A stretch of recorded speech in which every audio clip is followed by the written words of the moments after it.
नमस्कार, आप देखना शुरू कर चुके हैं आई इंडिया और मैं हूं डॉक्टर पंकज सिंह गौर।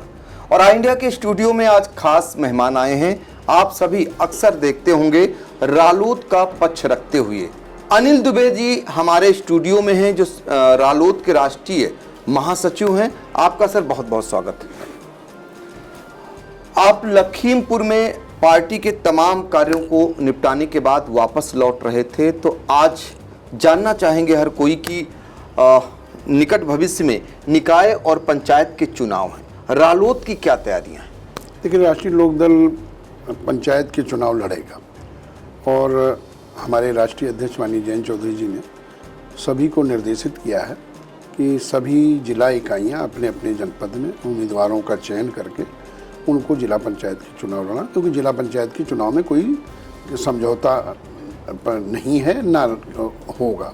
तो हम अपने कार्यकर्ताओं को, अपनी जिला इकाइयों को हमने कहा है कि वो तैयारी करें और जो भी सीटें चिन्हित कर लें जहाँ पे जो लड़ने लायक हो उसे मजबूती से पार्टी चुनाव लड़ाएगी। यानी रालोद भारतीय जनता पार्टी से अलग होकर के पंचायत और निकाय के चुनाव लड़ेगी? बिल्कुल, वो हम स्वतंत्रता के साथ हम जिला पंचायत में और नगर पंचायत में हमारा कोई समझौता नहीं है, हम अपने कार्यकर्ताओं को लड़ाएंगे।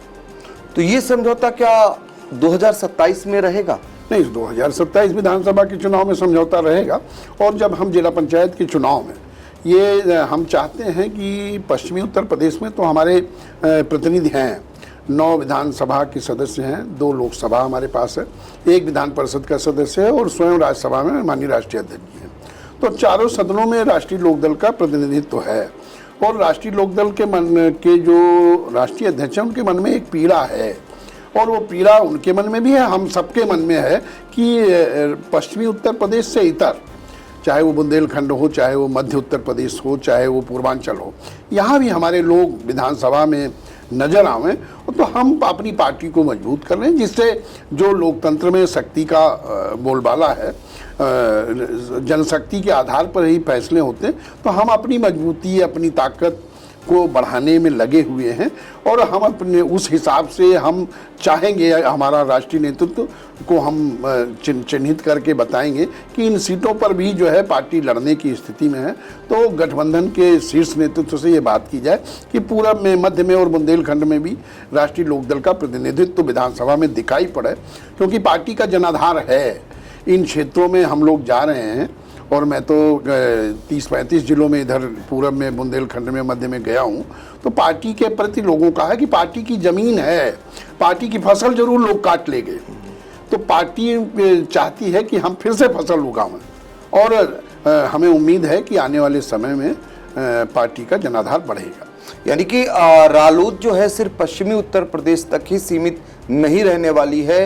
ये भारतीय जनता पार्टी के लिए एक समान अभी से उनको ये बताया जा रहा है कि अब रालोद का दायरा बढ़ेगा और कई उत्तर प्रदेश के कई ऐसे ज़िले हैं, कई ऐसे इलाके हैं जहां पर रालोद का अपना जनाधार है, वहां पर भी अपने पैर पसारने के लिए पूरी तैयारी कर रही है। आने वाले विधानसभा के जो चुनाव होंगे 2027 में पार्टी के राष्ट्रीय अध्यक्ष भी चाहते हैं और पार्टी के नेता भी चाह रहे हैं, और यही कारण है कि आप लोगों के दौरे शुरू हैं। तो ये आप लोग स्पष्ट कर चुके हैं कि अब सिर्फ पश्चिम तक ही नहीं, अन्य यूपी के अन्य क्षेत्रों में भी रालोद चुनाव लड़ेगी, विधानसभा हो या लोकसभा। बिल्कुल, अगर हम मैंने पहले भी कहा कि हम अपने जनाधार को बढ़ाने में लगे हैं और जहां भी हम मजबूत स्थिति में होंगे हमारा राष्ट्रीय नेतृत्व उसका आकलन करेगा और उन सीटों को हम गठबंधन के नेतृत्व के सामने रखेंगे कि ये सीटें, और जब वो खुद भी देखेंगे, हमारा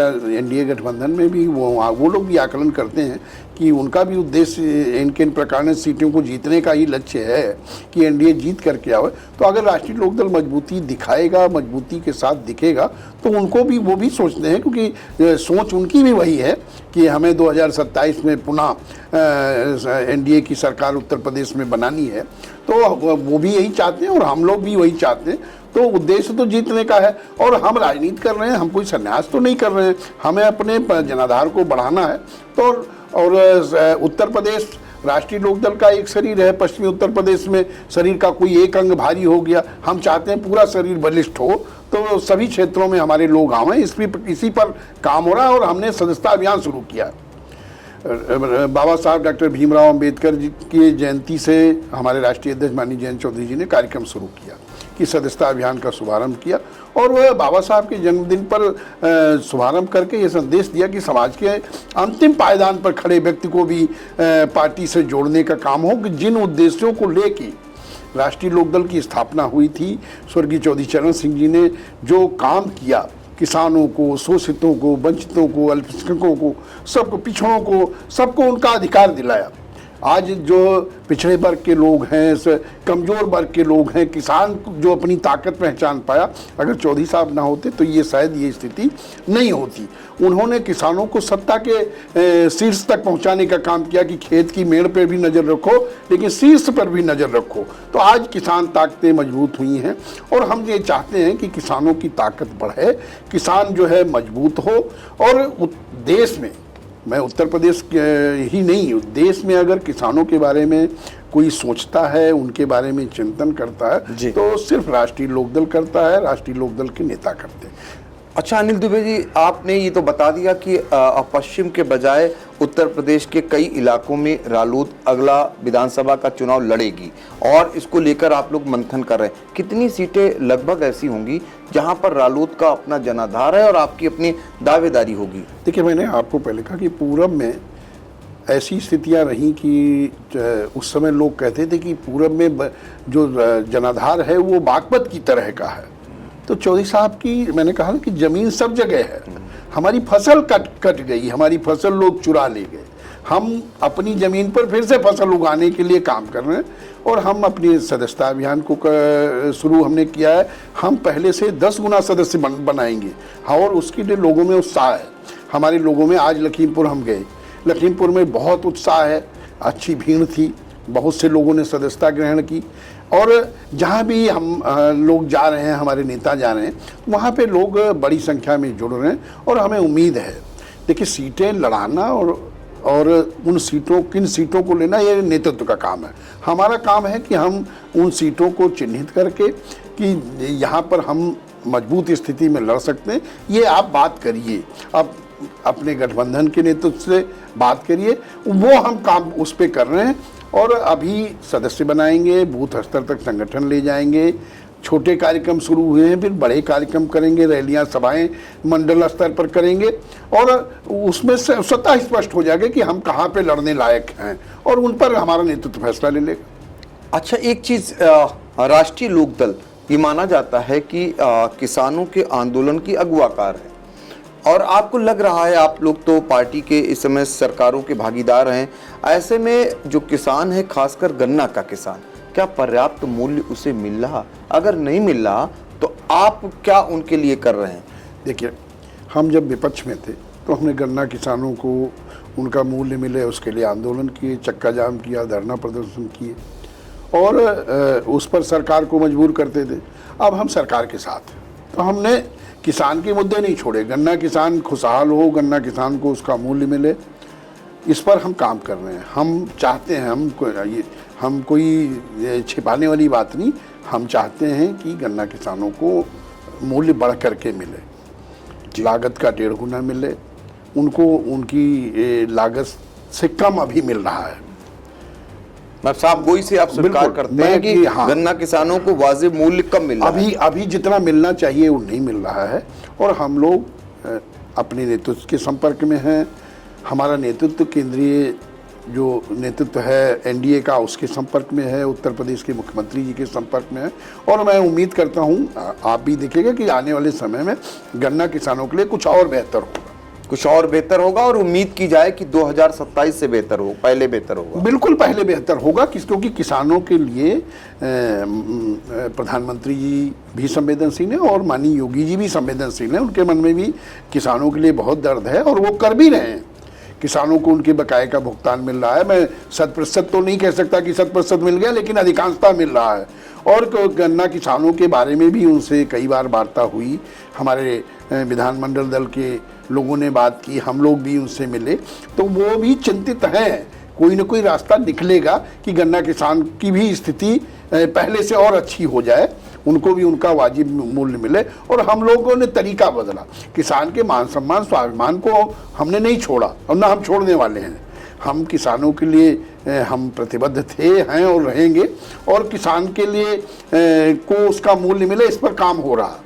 अच्छा, आरएलडी के गठबंधन को लेकर खट्टे मीठे अनुभव रहे हैं, ऐसे में आपको क्या लगता है मौजूदा परिवेश में अखिलेश यादव की स्थिति क्या रहने वाली? 2027 उनका देखिए कहीं ना कहीं बेहतर हुआ है, लोकसभा चुनाव जो अभी संपन्न हुए, 27 में क्या रहने वाला है? क्या अखिलेश यादव जिस तरीके से उनके बयान आते हैं या जिस तरीके की उनकी कार्यशैली है, उससे क्या लग रहा है, चुनौती देंगे या आपको, आपकी गठबंधन भाजपा को? नहीं, चुनौती तो विपक्ष को देने का हमेशा प्रयास करना चाहिए, और विपक्ष, हम तो चाहेंगे कि विपक्ष मजबूती के साथ हमको फेस करें, लेकिन विपक्ष है कहाँ? उन्होंने संविधान खतरे में है। लोकसभा के चुनाव में कांग्रेस ने, समाजवादी पार्टी ने एक झूठा नारा दिया कि अच्छा, वो तो विपक्ष कहाँ है? वो तो उन्होंने तो लोकसभा में दिखा दिया, कहाँ नहीं है? दिखाया, मैं कह तो रहा हूँ, मैं उसी पे आ रहा हूँ कि वो, उन्होंने कहा संविधान खतरे में है, संविधान बदल दिया जाएगा, तो उस पर वो थोड़े समय सफल हुए। और उसमें कहीं ना कहीं मैंने पहले भी कहा था कि जब भारतीय जनता पार्टी के लोगों ने इस मुद्दे को पर कुछ सवाल उठाए, तो हमने उस समय भी कहा था कि अगर भारतीय जनता पार्टी ने ये समीक्षा पहले कर ली होती तो ये स्थितियां नहीं होती कि इनको जो है हमें लोकसभा में कम सीटें मिलती। लेकिन जब पूरब में, बुंदेलखंड में और मध्य उत्तर प्रदेश में विपक्ष के लोग सफलता लेते हुए चले गए, तो इनके इस झूठ के रथ को तो हमने रोका ना। पश्चिमी उत्तर प्रदेश में जाते इनकी बढ़त रुक गई, वहां पर राष्ट्रीय लोकदल और भारतीय जनता पार्टी ने, उत्तर प्रदेश में तो पहले चुनाव होते हुए आए ना? नहीं, जब ये संविधान मुद्दा तो सब जगह चल रहा था, लेकिन पश्चिमी उत्तर प्रदेश में तो ये नहीं चल पाए।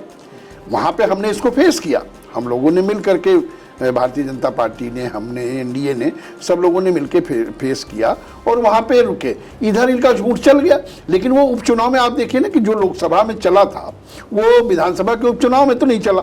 अच्छा, समाजवादी पार्टी कहती है उनका झूठ पिछले लोकसभा चुनाव में चल गया, तो इस बार उन्होंने अगर चला लिया तो गलत क्या किया? हाँ, तो है ही है कि सबरी के झूठे बेर, सबरी के मीठे बेर, जो उन्होंने अपना झूठ बेच लिया, हम सच लिए लोकसभा में रखे रहे। लेकिन हमने कहा ना कि भारतीय जनता पार्टी थोड़ी समीक्षा कर लेती तो ये स्थिति नहीं होती। ऐसा कुछ नहीं, इनका कुछ नहीं है, और वो आने वाले समय में भी ये कहीं कुछ नहीं है, क्योंकि ये झूठ के सहारे चल रहे हैं। इनका काम है कि जो है चाहे जो भी करो, अब पहलगाम की में पर्यटक मारे गए, नागरिक मारे गए, उस पर भी राजनीति कर लो। कुछ जगह तो छोड़ देना चाहिए ना, कि जहाँ पे जिन मुद्दों पर देश के साथ आपको खड़ा होना चाहिए, तो वहाँ पर भी आप राजनीति कर रहे हो। तो वो ये तो उनके बैठकों में रहे, उनका समर्थन करने को उन्होंने कहा और समर्थन किए भी, लेकिन उनका कहना है जो बड़े बड़े दावे किए गए, जिसलिए आपकी सरकार आई और आप दावे करते रहे कि आतंकवादी इधर सिर नहीं उठा सकते, तो आपके ही राज्य में तो घटना हो गई। अब इस बात को तो कहेंगे ही, हो गई घटना हो गई, तो ये राजनीति का विषय नहीं है। लाशों पर राजनीति नहीं की जाती है। पूर्व में भारतीय जनता पार्टी भी ने भी यही किया है। अगर भारतीय जनता, मैं कहता हूँ कि अगर उन्होंने किया जी, कब किया, मैं तो नहीं समझता कि देश के किसी मुद्दे पर उन्होंने राजनीति की। आपको नहीं लगता? नहीं, मुझे तो नहीं कि जब भी कोई ऐसे मुद्दे आए, ये जो राजनीति की ये परंपरा शुरू हुई, ये गलत है। देश सर्वोपरि है, देश पर राजनीति कभी नहीं करनी चाहिए। बाहरी ने हमला किया है, वो हमारे अंदरूनी विषय हो सकते हैं कि हमारा आपसे कोई मतभेद है, ये हम अपने अंदर बैठ करके निपटाएंगे। लेकिन ये इस समय हमें बाहरी लोगों ने हमारे ऊपर हमला किया है, आतंकवादियों ने हमला किया, उनको कहाँ से संरक्षण है, इस समय उनको नेस्तनाबूद करने की जरूरत है। इस समय राजनीति उनको नहीं करनी चाहिए। तो वो जो आलोचना करते हैं, हम उनकी आलोचनाओं से भी हम लोग सबक लेने का काम करते हैं, हमारा गठबंधन लेने का काम करता है। लेकिन जब वो देश के ऊपर कोई सवाल उठाते हैं तो ये घृणित है, इसको जो है मैं इसको गलत मानता हूँ। ये उनको भी नहीं करना चाहिए, और ये देश की भी जनता जानती है कि जिन भाषाओं से, जिन कृत्यों से आप काम कर रहे हो, वो उसे उत्तर प्रदेश की जनता, देश की जनता स्वीकार नहीं कर रही। क्योंकि आप दोनों चीज़ें हैं, जैसे अभी ये मैं आपको कहूँ कि तमिलनाडु में हिंदी का विरोध हो रहा है, वहाँ के चीफ मिनिस्टर इंडिया गठबंधन के बहुत प्रमुख वो हैं, और वो कह रहे हैं कि हम तमिलनाडु में हिंदी नहीं पढ़ने देंगे। और अखिलेश जी उसी गठबंधन में, और हिंदी का इतना प्रबल विरोध हो रहा है, आप हिंदी के पक्षधर हो और आप उस विरोध को देख रहे हो, तो ये राहुल जी उस विरोध को देख रहे हैं, तो इस पर आप क्या कहोगे?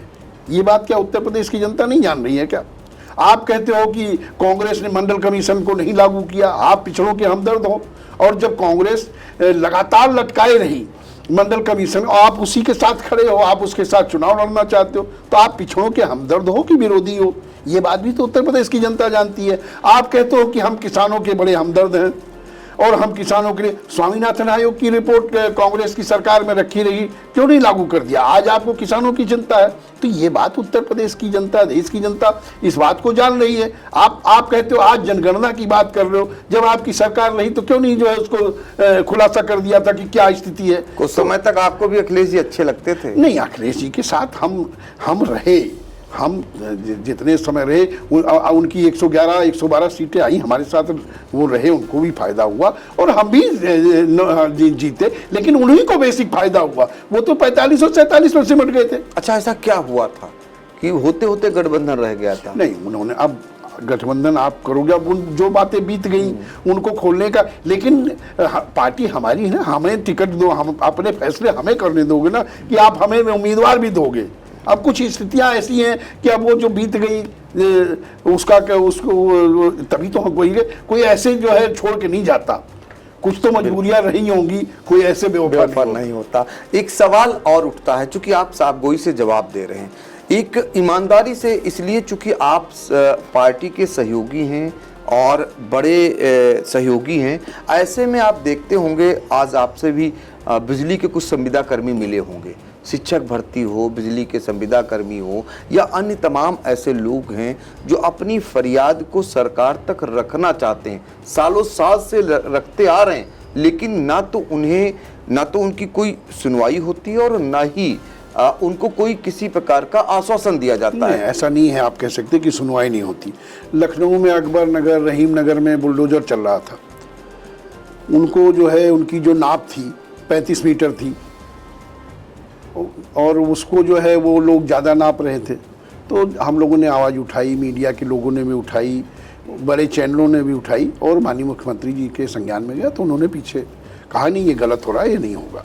तो ऐसा नहीं है कि ये जो चीज़ें उठाई जाती हैं, अगर माननीय मुख्यमंत्री जी उस चीज़ को उनके संज्ञान में जाता है कि ये कहीं कुछ गलत हो रहा है, तो वो पीछे भी हटते हैं। बिजली संविदा कर्मी, नहीं, बिजली की बात तो आज हमें लोगों ने ज्ञापन दिया है, अभी कमलापुर में ज्ञापन दिया, हम उनकी बात सरकार तक ले जाएंगे, जो विभागीय मंत्री है वहाँ तक हम उनकी बात उठाएंगे कि ये लोग ये कह रहे हैं, आप इस पर विचार करिए, हम जो कर सकते हैं वो हम करेंगे, उसमें हमें कोताही नहीं है, उनकी बात हम पहुँचाएंगे सरकार तक।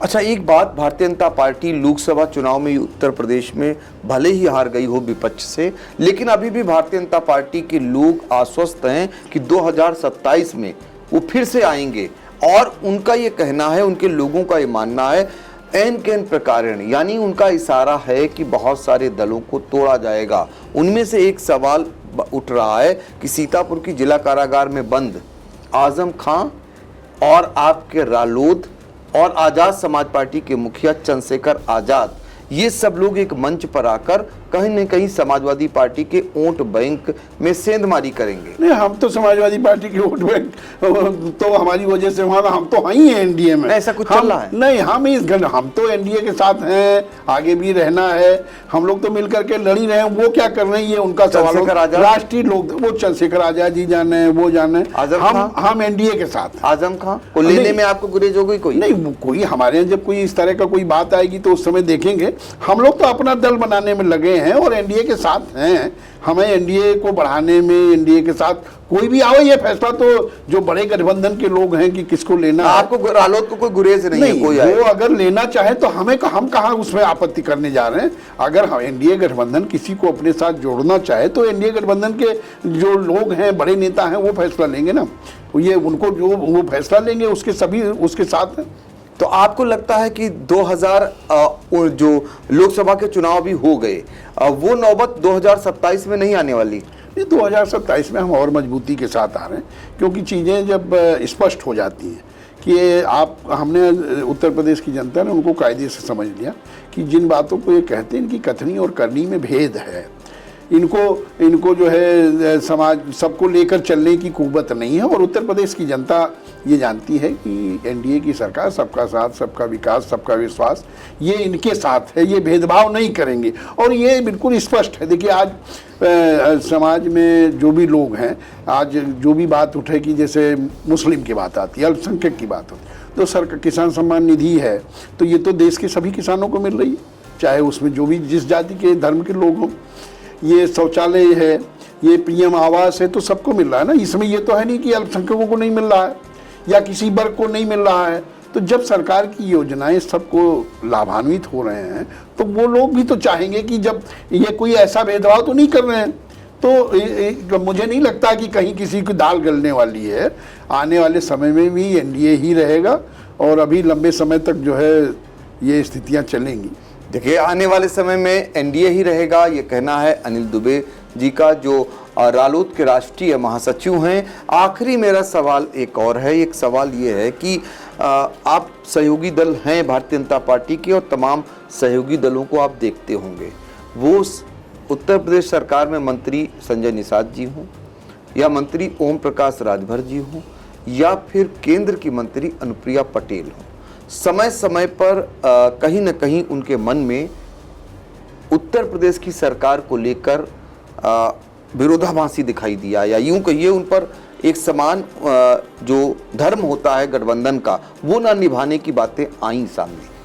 आप भी गठबंधन पार्टी हैं, नहीं, क्या लगता है? इसमें कोई गठबंधन मैं नहीं समझता, ये उनके अपने व्यूज हो सकते हैं, लेकिन जहाँ तक गठबंधन धर्म निभाने की बात का कहीं कोई मतलब नहीं है। अभी जैसे नाम पट्टिका बदलने की बात आई कि कांवड़ यात्रा के समय नाम पट्टिका, हम लोगों ने उस समय भी विरोध किया और वो बाद में निर्णय पलटा गया। और अभी जब मेरठ के अंदर जब प्रशासन ने कहा कि नमाज जो है सड़कों पर नहीं पढ़ सकते, अगर पढ़ेंगे तो उनके पासपोर्ट जब्त कर लेंगे, उनके खिलाफ एफआईआर करेंगे, तो अगर देश में किसी ने सबसे पहले आवाज़ उठाई तो राष्ट्रीय लोकदल ने उठाई। राष्ट्रीय लोकदल के नेता माननीय जयंत चौधरी जी ने उठाई, हम लोगों ने उस पर आवाज़ उठाई और उस पर प्रशासन का निर्णय था हर चीज़। अब होता क्या है कि प्रशासन ने कोई निर्णय ले लिया और उसको कह दिया गया कि बस सीधे सरकार ने निर्णय ले लिया। प्रशासन में बैठे लोग भी तो गलत निर्णय लेते हैं और जब वो ऊपर संज्ञान में जाता है माननीय मुख्यमंत्री जी तक या सरकार तक गई तो अगर गलत निर्णय तो वो बदले भी जाते हैं। तो ऐसा कुछ नहीं है कि कोई, मैं उनका प्रवक्ता नहीं हूँ कि उन पार्टी का, लेकिन ऐसा कोई गठबंधन धर्म का पालन तो कर ही रहे हैं, सभी लोग हैं। और अपनी जायज़ बात मैं समझता हूँ कि लोकतंत्र में कह देने में कोई बुराई भी नहीं है। अगर कहीं कोई गलत बात है तो उसको फोरम पे नहीं कहेंगे तो कहेंगे किससे? बिल्कुल। तो देखिए, रालोद के राष्ट्रीय महासचिव अनिल दुबे जी ने जो दो बातें बहुत बड़ी दी, एक तो सबसे बड़ी बात ये दी कि रालोद आने वाले चुनाव में अपने दम पर लड़ेगी और खासकर जो पंचायत के चुनाव हैं, उसमें निकाय के चुनाव हैं, उसमें अकेले लड़ेगी, उसमें कोई भी गठबंधन धर्म यानी कि उनका गठबंधन किसी भी पार्टी से नहीं हुआ है। साथ ही जो दूसरी सबसे बड़ी बात आपने कही वो अब पश्चिमी उत्तर प्रदेश तक ही रालोद सीमित रहने वाली नहीं है। यूपी के कई ऐसे जनपद, कई ऐसी सीटें हैं जहां पर आने वाले दिनों में रालोद लड़ेगी। उनकी अपनी फसल हुआ करती थी जिसको कोई दूसरे काट ले गए हैं और उसी जमीन को अब आप मजबूत करने के लिए यानी रालोद के पदाधिकारी जिलों जिलों में जा रहे हैं। तो देखना होगा 2027 का तो दिलचस्प चुनाव होगा ही, उससे पहले निकाय और पंचायत के चुनाव में पार्टियों का प्रदर्शन कैसा रहने वाला है इस पर भी हमारी नजर रहेगी। फिलहाल आपने बातचीत की, बहुत बहुत शुक्रिया। धन्यवाद। बहुत अच्छा लगा आई इंडिया के इस कवि सम्मेलन में और मैं समझता हूं कि इस अंचल में, सीतापुर और हेमपुर के अंचल में इतना बड़ा कवि सम्मेलन आई इंडिया ने किया है और 30 वर्षों की जो साधना है, तपस्या है पंकज जी की, भूपेंद्र जी की और पूरी टीम की और आई इंडिया टीम की, तो मैं उन्हें बहुत बहुत शुभकामनाएं देता हूं कि ऐसी पत्रकारिता जो अपना 30 साल पूरा होने का जश्न मना रही है, मैं समझता हूं कि ये सेंचुरी बनाए और 100 साल होने का भी जश्न मनाए। आई इंडिया को प्रेम करने वाले लोग हैं और मैंने रास्ते में लोगों से चर्चा की कि कैसा चैनल है, आप देखते हैं कि नहीं, तो उन्होंने कहा कि घर घर आई इंडिया ही है। बहुत बहुत शुभकामनाएं।